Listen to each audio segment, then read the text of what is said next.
we just have a couple of minutes, but I have to touch on this with you because this is the business we're in, mass media, and we got our start at Air America years ago when Fox News was ascendant. We're now looking at a situation, and when we talk about creating a narrative that is anti-government, Fox News has been in the driver's seat in that respect.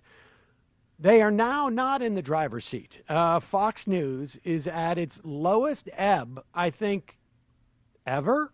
And, I mean, I'm just curious as to what your perspective is on this, Farron, because it's rather remarkable to see Fox News so hurting so badly in the ratings department. Not to mention, of course, there's a lot of dissension and insanity going on over there. Well, I think that definitely plays a role in it. At this point, the facade of Fox News, what goes on behind the curtain, that's been exposed to people. So if you had a more casual news viewer who happened to prefer Fox News, maybe they weren't an ardent Sean Hannity or Bill O'Reilly fan, but they tuned into Fox News, they could be a little bit more turned off right now after all of the sexual harassment allegations and lawsuits, after the racial discrimination that's been uncovered in these lawsuits, the general bullying and other harassment that's been revealed from these lawsuits.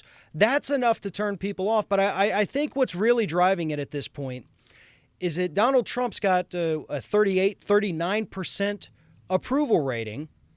And people understand that this guy is embroiled in scandal after scandal. They're getting worse by the week.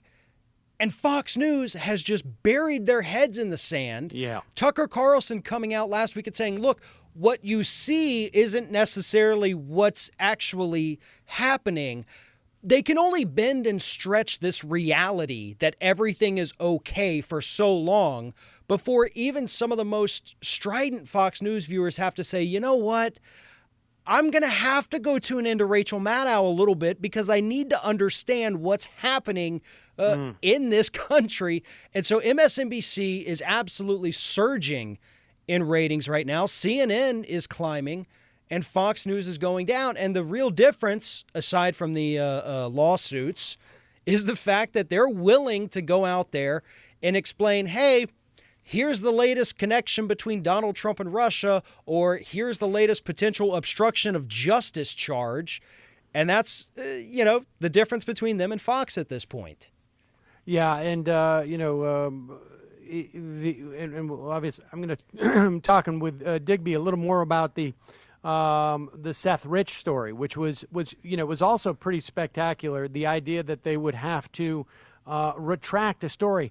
I mean, I think this only gets worse for Fox. I don't see how they, at least in the short term, recover. I mean, these things. There's cable news. There's ups and downs here for different networks. But it is fascinating. It's going to be interesting to see if we see this translate into frankly elections and polls.